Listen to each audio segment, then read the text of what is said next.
Oke, pada kali ini kami dari kelompok keempat akan mempresentasikan hasil diskusi kami, yaitu materi ke-12, efek perluasan dan efek substitusi.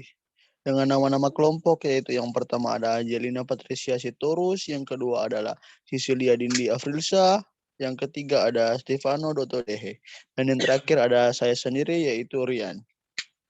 Materi yang pertama akan dibacakan oleh Stefano. Silakan, Stefano. Next, ya, efek perluasan, dampak ekonomi dari garis perluasan usaha, dan isolines. 1. Jika expansion path berupa garis lurus dari titik asal, maka input-input akan digunakan dengan proporsi yang sama pada semua tingkat output. Yang kedua, jika expansion path berbentuk kurva, maka proporsi input-input yang dapat digunakan untuk mencapai kombinasi input dengan biaya terkecil akan bervariasi di antara tingkat produksi. Saya kembalikan kepada moderator. Oke, materi berikutnya akan dibacakan oleh Cecilia Dindi Afrilisa.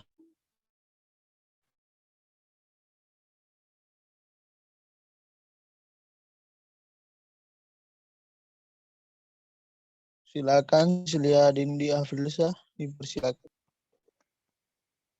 Dampak ekonomi dari garis perluasan usaha dan clients.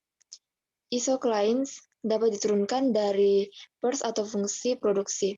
Kriteria dari kombinasi-kombinasi input dengan biaya terkecil adalah MPPX2 per MPPX1 sama dengan X2 per X1. Dampak ekonomi dari garis perluasan usaha lines mewakili titik-titik output maksimum dari masing-masing input, di mana input lainnya adalah tetap.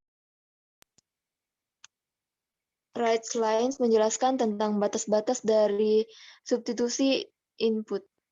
Dampak ekonomi dari garis perluasan usaha dan isoclines dapat diturunkan dari pers atau fungsi produksi. Kriteria dari kombinasi input dengan biaya terkecil adalah dampak ekonomi dari garis perluasan usaha dan isoclines right lines mewakili titik output maksimum dari masing-masing input, di mana input lainnya adalah tetap, dan rate lines menjelaskan tentang batas-batas dari substitusi input.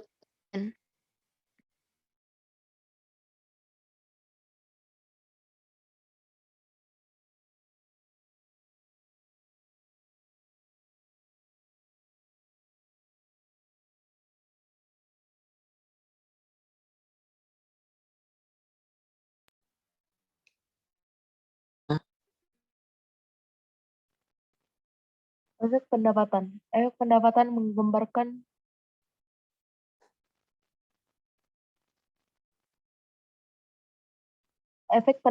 atau menggambarkan dalam perubahan harga barang pada daya beli konsumen. Ini mengaitkan perubahan kualitas yang diminta dengan perubahan harga suatu produk.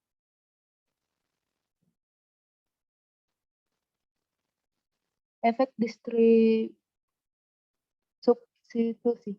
Efek substitusi dimaksud untuk mewakili perubahan daya pola konsumsi ekonomi mikro yang muncul karena perubahan harga relatif barang.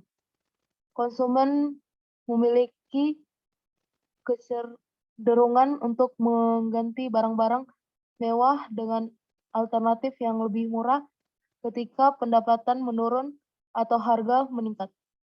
Oleh karena itu, efek ini selalu berlawanan arah dengan perubahan harga.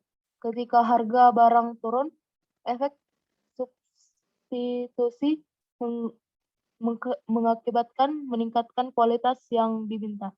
Misalnya ketika harga daging sapi naik di atas harga ayam, konsumen lebih cenderung untuk mengganti konsumsi daging sapi dengan konsumsi daging ayam. Permintaan daging sapi kemungkinan menurun. permintaan untuk ayam meningkat. Dalam hal ini, ayam adalah pengganti yang baik. Saya kembalikan kepada moderator.